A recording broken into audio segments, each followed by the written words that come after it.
I think I've finally built the perfect fleet of bikes in my garage. Each one does something super well, but also has its own downfalls. But it's like a bag full of golf clubs, right? You have a different club for each circumstance. But who the f is golfing? We ride bikes. But I finally feel like I have a tool for every job. Decide I want to hit up a ride out? Rizzler all day, buddy. Decide I want to terrorize the local MTB trails or go to the pit bike track. That's the RTR's bread and butter. Want to take a road trip where I'm not bound by the range of an electric battery? Well, clearly, that's a job for old reliable, this dinosaur here. But no matter the bike I have, there's always one thing that I love to do.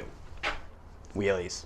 So today I want to test every single bike in the garage and figure out which is the easiest to wheelie and which is the most fun to wheelie, ultimately giving it an overall wheelie score. We'll get started with the RTR since I've had it the longest.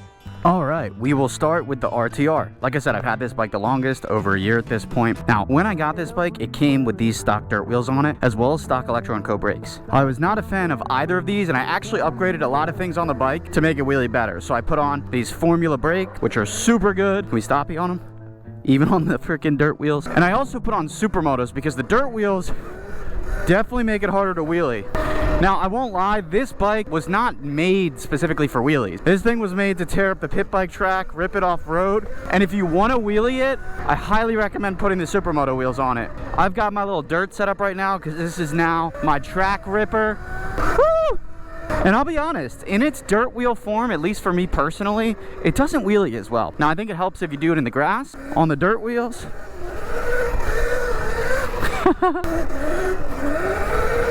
but Supermoto wheels definitely serve this thing better to wheelie, but it doesn't mean you can't wheelie it. It just takes a little bit more seat time. Woo! But if you've watched any of my videos, you know that this thing can wheelie. But this is the one bike that I would say, again, its sole purpose definitely isn't targeted for the wheelie kids. I mean, like, you can do that. You absolutely can wheelie it, but it's just not really what it's meant for. Like, we'll get some circle wheelies here for you. But if you're serious about wheeling your RTR, I highly recommend upgrading the brakes and adding Supermoto wheels. You can wheelie it with the dirt wheels, but it just takes a little bit more practice and seat time. But this is what this bike is made for. Just ripping crap like this. But we'll hit a jump right here. Oh my God, we almost lost it. That front wheel stopping is killing me right now. Yeah, so I mean, if we're being real right now, in its current form, even with these upgraded brakes, it's also just a skill issue, I'm sure, but on these stock dirt wheels, if you're riding it stock, it's not as good for wheelies. Like, I'm just being real. In my first ride video review I did on this bike, I actually ended up looping the thing because of the dirt wheels and because of the brakes. Now, it's so fun for this urban mobbing, like rip in, trying to jump, go through tracks, trails and shit. It's phenomenal for that. And when I put the Supermoto wheels on it, it was really good at wheelies too. But it's not exactly like it came totally natural on this bike. And I definitely think you gotta add some mods to this thing to get it to wheelie well. And it's funny because when I have the Supermoto wheels on, I can wheelie this thing easily, I can combo it, but with the dirt wheels, it's a whole different story. So there is some bias involved, but if we're talking just stock for stock, you know, upgraded brakes aside, the stock RTR doesn't wheelie that well. You have to add Supermotos, you have to add brakes, at least in ConnorG's humble opinion. So, wheelie score in stock form, probably like a 6 out of 10 is what I'd give it. 6.5 maybe. Once you learn how to wheelie it, it is a lot of fun to wheelie. I'm just like such a worm on the dirt tires, dude. Now, it might seem like I'm talking a bunch of shit on this RTR, but I'm not, because once you have these dirt tires on it, it's so lethal off-road, dude. It just absolutely freaking ripped. Grips in the dirt and grass. It's so fun. Anyways, on to the Rizzler.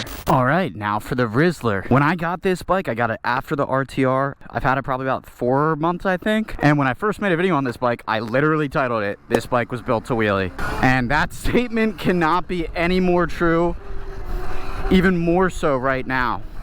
Now, the one thing that was unique about this Rizzler is when I first got it, wheelies felt a little bit awkward. And I actually wasn't wheeling it nearly as well as I thought I would have, but I really just needed to give myself some time to get used to the bike and break it in. Now, these wheels are super small, they're super wide, so when it comes to swerving and turning in the wheelie, it feels a little bit awkward at first. And the bike itself, obviously, is just very unique in how small it is, but as I've gotten to ride it more, dude, it's quickly become the bike that I grab when I just want to go out and screw around and wheelie. And like I said earlier, it's the bike that I take to a ride out at this point. point. Unless the RTR's got supermotos on it, we're taking the Rizzler. The Rizzler is essentially the dedicated street queen now. And this is with all stock components too. So there's nothing upgraded on this bike, not the seat, not the brakes, not the motor, completely stock Rizzler bike. And once you get used to this thing, the balance point is just crazy. The bike is so small, so you're low to the ground, so you don't feel nearly as scared if you're learning to wheelie. And you also have these things I'm standing on now, which are these stunt pegs. Oh, I guess I lied. I do have one mod that I added. I put on a shift lock, not even made for this bike, but I made it work right down there, so that locks me in more. Honestly, the size of this thing is so cool too, because it's truly like an actual little pit bike. And let's just get some good wheelies in for y'all.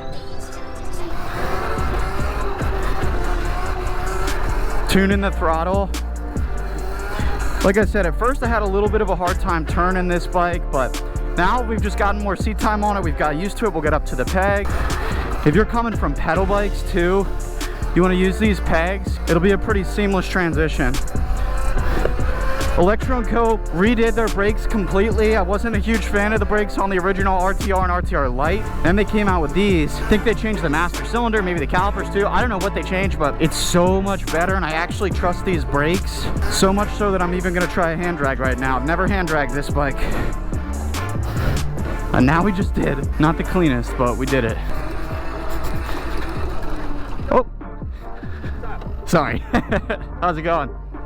Oh, they didn't seem happy. Anyways, how could you not be happy with a Rizzler, dude? You got these pegs. Can we make the turn with the pegs? A little foot drag. Oh my God. And I haven't even shown you guys yet what the best part about this bike is. My favorite thing to do on this bike is what I'm good at, which is circles. And the way that these wheels and tires are so small, or that it almost wants to circle for you. Like, this is the most minimal effort circles I've done on any bike. Just a little balance between throttle and brake. And then the cool part is, you're getting bored of your normal sit down wheelies, get on the pegs and do stand-up circles. Drag a foot, do a freaking death spin on it. Like, oh my God, so easy, so freaking easy. This is the closest thing you get to having a Moxon controller, the fake wheelie controller, without actually having one, but by actually having the skill, because the bike just lends itself to it. It just sits at balance points so well, and you're not so super far off the ground. The only thing you have to get used to is just the wheels and tires, but once you're used to that, dude, you're chilling. You definitely got to get the brakes bedded. There's a certain bedding time on the brakes. I think it takes like a week or two of riding to really get them feeling how they should. As far as ability to wheelie, on a scale of 1 to 10, I'm giving this thing a solid 8 out of 10. Not a 10 out of 10, only because there is a little bit of a learning curve with the wheels and tires, but once you get used to it, dude, oh my God, it's so wheeliable. You just got to get used to it, just like with any bike. Now, as far as fun to wheelie, oh my God, this thing is 10 out of 10 fun to wheelie. You got the stunt peg, you know, you can do all sorts of combos. You can sit down wheelie it, you knee knock wheelie it. Like, if you're a combo maniac, this is the bike for you, dude. You can use code ConnorG to save you 5% off your order. But the Rizzler is my go-to. If I would go back, I only had $2 grand to spend, and I really just want to do what I do, which is wheelie. Even though I love the dirt bike styling, Rizzler makes more sense for the value. So wheelie ability, 8 out of 10. Wheelie fun, 10 out of 10. Brings us to a grand total of a 9 out of freaking 10, dude. But enough of this pansy e-bike crap. I'm sick of it, man. Let's go ride a real man's back. Last up, we've got my 2009 Suzuki DR 650, the old big dirt bike dinosaur. First downside with this is you obviously got to let it warm up, and it's a little taller. It's about 240 pounds heavier than the other bike, but there's definitely benefit. It's street legal. It's got enough power to hop on the highway just like this. It's a dirt bike that'll do 100 miles an hour. Now, the other benefit to it being a gas bike, naturally, is that when you're out practicing wheelies trying to learn to get better, once you run out of battery, you don't run out of battery, you run out of gas. And when you run out of gas, you go to the gas station, fill up, and you're back to 100%. Now, like I said, as far as wheelies go on this thing, it's gonna be a little bit different. First thing, let's do some donuts first. And it's heavy, so you'll drop it. That's actually the first time I dropped this bike. The biggest thing, obviously, it's way heavier, it's way bigger, and it has a foot brake instead of a hand brake. In my opinion, wheeling e-bikes so much easier than gas bikes because they're lighter, there's no gears, and it's a hand brake. Foot brake definitely takes a little more getting used to. I used to wheelie a foot brake back in the day, but I'm definitely still trying to get used to it. And it's also a manual, so manual gearbox, meaning when you want to wheelie this thing, you got to pop the clutch. There are definitely some beautiful roads out here. Yeah, so as far as wheelies go on there, it's definitely different.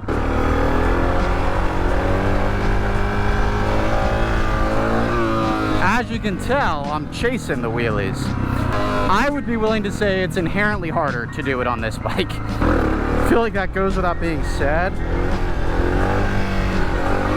We're certainly not taking the turn. Right off the bat, as far as ease to wheelie, this bike's gotta be like a freaking 4 out of 10. This isn't like the first choice bike for people who want to stunt ride. But it has power. It's a single cylinder. That's a thumper, but it just requires a lot more seat time.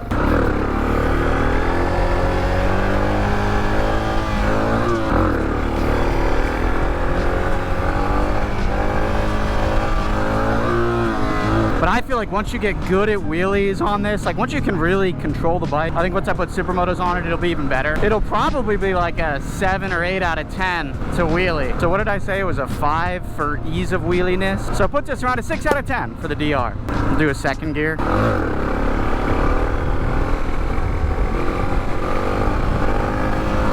You got a little more room to chase it out in second gear.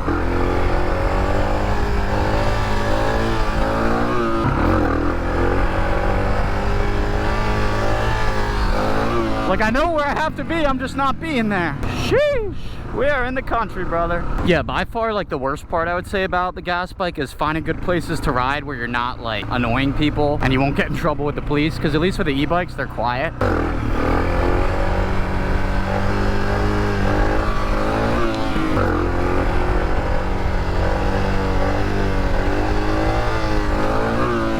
It's fun just to rip it up in second gear, too. Let's hope there's no police up here.